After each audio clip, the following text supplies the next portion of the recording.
Hello and welcome to another beautiful day on Oweleke TV. This is the big time and of course big people, and you are also big right there because you are watching Oweleke TV right now. Time for newspaper review for the day. What's happening in Nigeria? You deserve to know. My name is Ramsey Enoch, and Sadatu and Michael will be joining me on the newspaper review this morning. Good morning, Michael. Good morning, Sadatu. Good morning, Mr. Ramsey. Good morning, Michael. Lafialo. You guys look fabulous this morning. Thank you. You look and good I am too. outnumbered today. Nobody's saying that, but let me say it out. Unquestionably. Now to the headlines for today, beginning from the Vanguard newspaper. Alleged terrorism financing, that's the kicker. NLC president honors police invitation today. Details read on page 8. Then this one says insecurity, bandits, kidnappers, others should be exterminated. Tinubu is the one saying that, and details read on page 10. NCC September 14th final deadline for NINSIM linkage compliance. Details read on page 13. Now to the big story, which has the kicker as West African Senior School Certificate Examination, that is WAS. Then NAS wades into age controversy. And I have some writers to that story. It's a cake. That's coming from Atiku, saying for you to say, well, students who are not up to 18 years shouldn't write the senior exam is a cake, according to Atiku.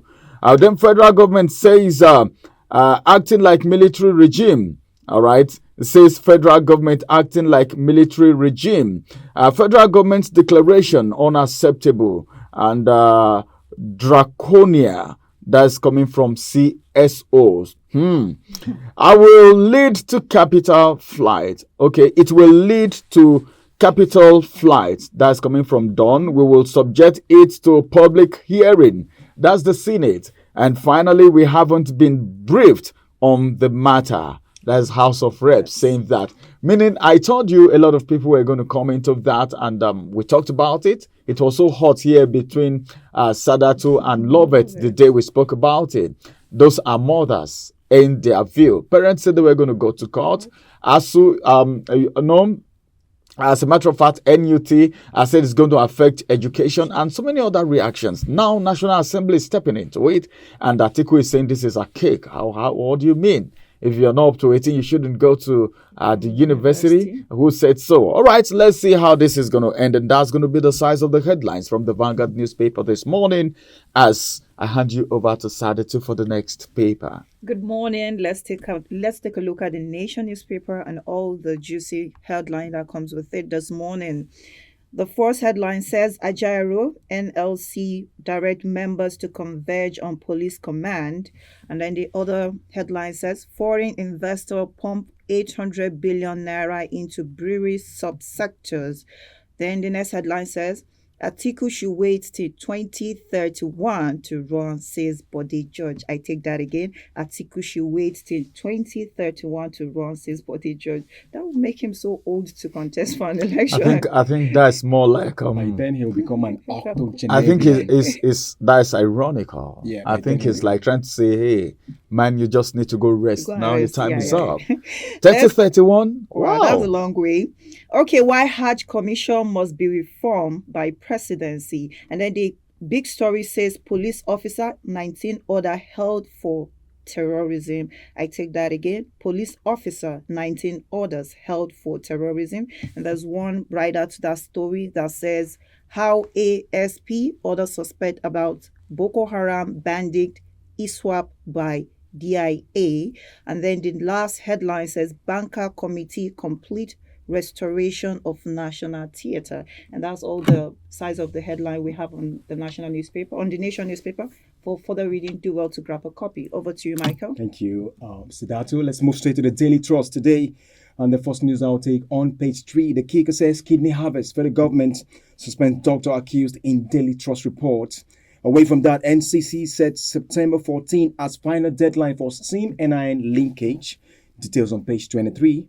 A fresh diphtheria outbreak claims 40 lives in Kano. Details on page 6. Now, the big story says flooding kills over 117 in 15 states. To write us to that story, 107,652 hectares of farmland, 80,049 houses destroyed. NEMA warns of severe incidents in September, October. Then the last rider, Tinubu urged speedy action on environmental concerns. Away from that, the last story I'll take on the Daily Trust today. Contract scams. Kano governor orders closure of NDA's account. Do wait to pick a copy of the Daily Trust. Over to you, Ramsey. Thank you very much, Michael, for those headlines. Let's quickly get to the Daily Times newspaper this morning, where some stories are really catchy this morning, but then I'm going to take a few out of it. The first one says, Ajero summon, that's the kicker. NLC directs members to occupy police headquarters nationwide today, because Ajero is going to be heard today, and so many things. First of all, it was an invasion of the NLC headquarters. Then Ajero was arrested in connection with terrorism, allegedly, in connection with terrorism. Today he's going to be heard. So, how is it even possible for the president of Labour, Nigerian anything Labour is Congress possible, but then to be involved in terrorism? But then we heard terrorism. We heard him come out to say the police are actually just, trying to indict they've him. been reporting him. They've been trying to indict him for some time because of the protest, and he has been categorical that the police and the federal government should apologize to Nigerians after the protest for killing some people. Yes, I think maybe some people are saying it's in a bid to silence the NLC. Labour is so powerful, but then he should be tried. He has the right to be tried, and he also have the right to be acquitted, maybe found guilty, whatever it is. We will get to know. I think a lot of people will come into this situation. All right, finally, insecurity bandits, kidnappers, others will face consequences of their actions. Tinubu is the one saying that. Then the big story, which is going to be the last for me right here. Bode George to Atiku, that's the kicker.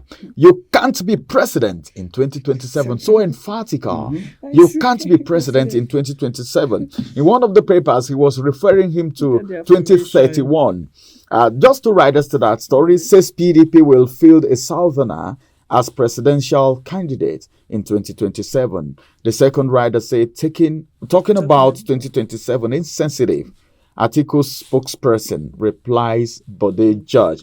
All right, finally, strike. Federal government also reached compromise to reconvene September 6th. And that's going to be the size of the headline.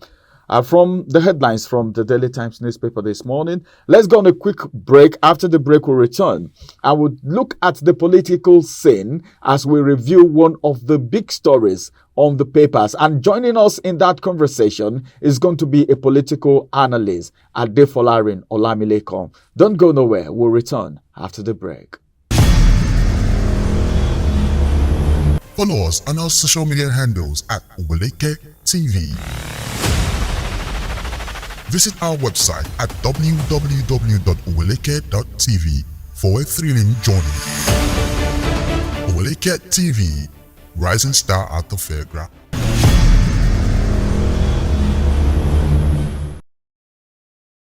Welcome back from that break. It is still Outnumbered live on your screen, and this is the time for the big story.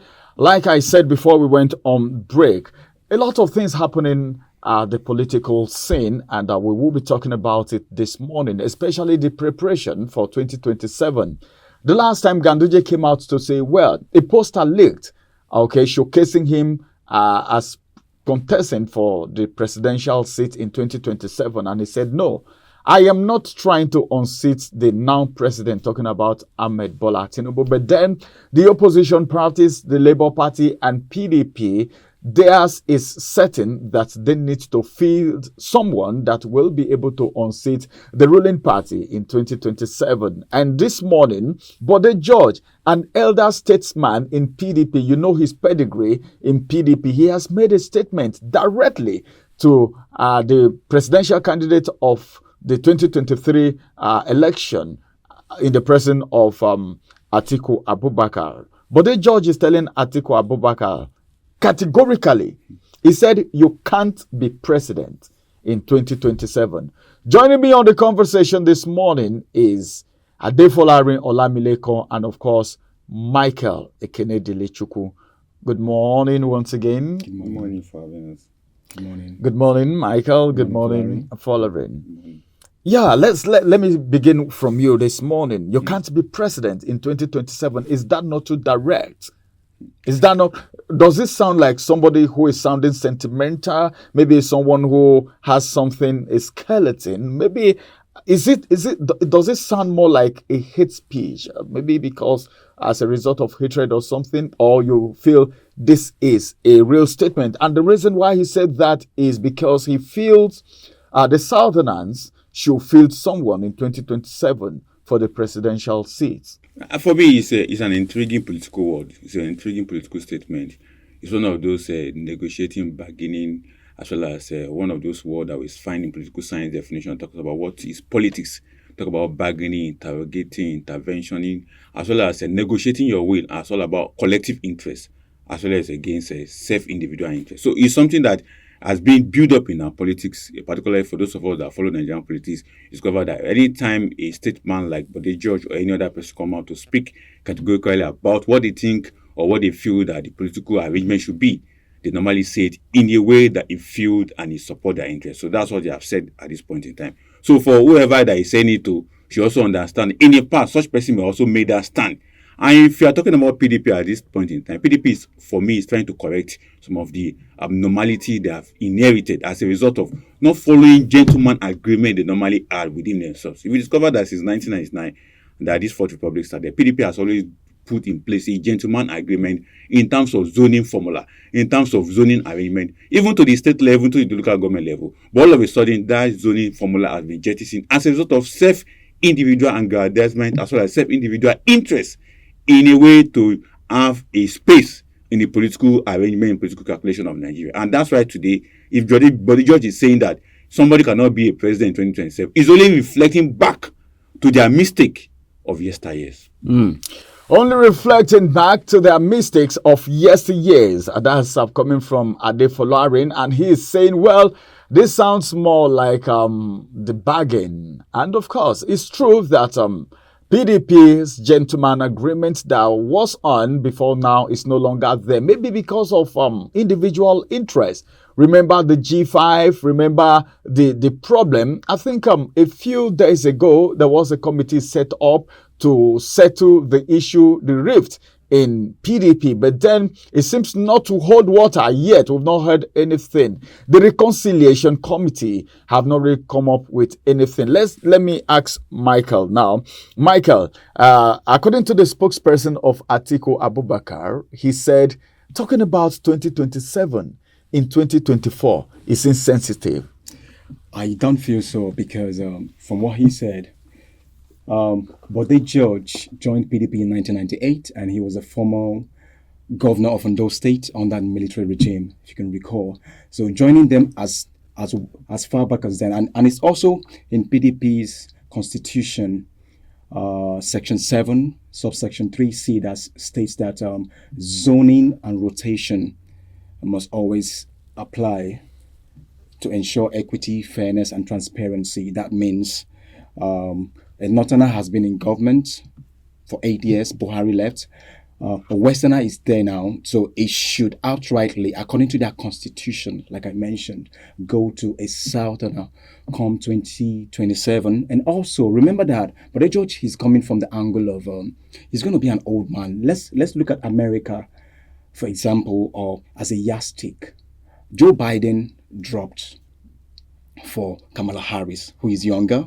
He's advising, he's saying, hey, Atiku is my personal friend because I joined PDP in 1998 and I have no personal hatred for him or personal thing to gain from the statement. But I feel he'll be older, he'll be 85 then. You understand? He should that's the age that we know. Yeah. Age on paper. Yeah, he should wait for 2031. By then he'll be 85. And then it's actually not realistic for him to even contest.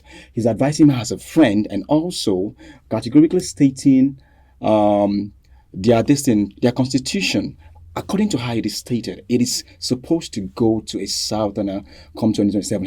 He's contested many times, and I feel Nigeria needs a younger blood at this But time. if it's a friendship statement, it shouldn't be in the papers.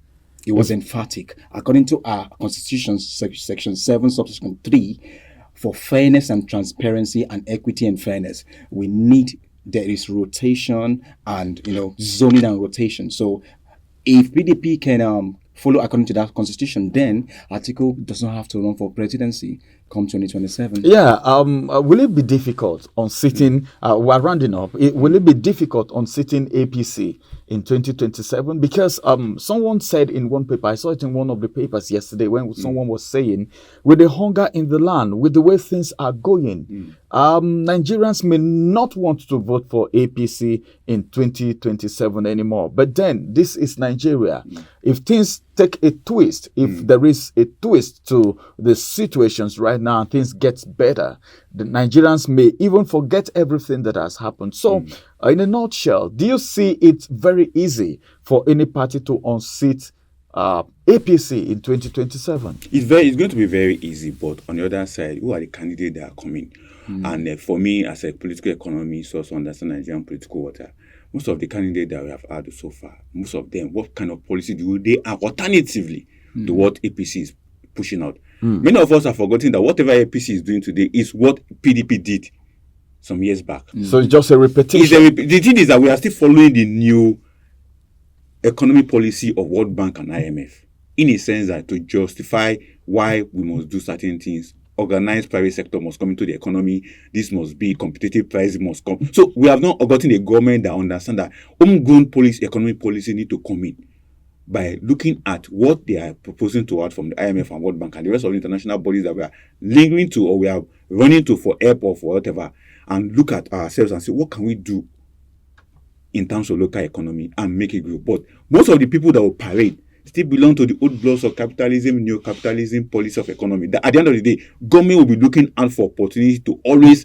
make the poor pay for whatever need to be done to ensure that. So, in other words, what you're trying to say is that they are all the same. They are all the same. Whether APC, whether PDP. The issue is that APC can be on seat. But when the alternative comes in, what are they coming in? What are they bringing on board? What kind of economic policy they would do? I'll give you a typical example. Every new government, any federal government that you see since 1990, always look for opportunity to make more money. How do they make the more money? They bring obnoxious economic policy that affect the poor. It is the poor that is bearing the burden of what is happening in Nigeria economy. So when they come into power, so what alternative policy would they bring in where government will make more money from oil, from non-oil sector? So what is it? So APC that we are saying today, it is that physical policy and monetary policy that is affecting us. Which on the other side, PDP was in power for 16 years. They were able to fix the 4 refineries. Nobody will be talking about importation of PMS. So it is not all about the party now. What Folarin is saying is that it's not all about the party, okay? It is about the individual and what the person is bringing to the table. But then the Nigerian political system is such that the people, all right, sometimes you see ethnicity trying to play in tribal, sentimental, emotions, everything, religion, everything playing out in politics, not minding who is coming in and what the person is bringing to the table. Well, because of our time, this is going to be the size. And on a final note, Michael, APC, PDP, Labour Party. We're not even talking about Labour Party yet. Labour Party have not said anything. But then, are you in the same school of thought with what Folarin just said in just 2 sentences? We've reshuffled leaders for the past years. That's what is happening. If you look at Nigerian politics, it's been reshuffling of old leaders. So we need new blood. Absolutely. Bode George is saying, you do it? Can we learn from America? How can Joe Biden step down for a younger blood, Kamala Harris? We've never heard of her, though she's been in government. But then, if a new party brings a new person, remember, the question I'll be asking you is, did Nigeria vote APC in the last election? Okay, that's the question. All right. This is the question this morning. Did Nigerians vote for APC in 2023? They imposed it on us. Or Michael is saying, or they imposed it on Nigerians. All right, this is a big question. But before we go, if you permit me, the spokesperson of Atiku that is saying that it's not too early to talk about 27. It's insensitive. He said it's insensitive. They started it.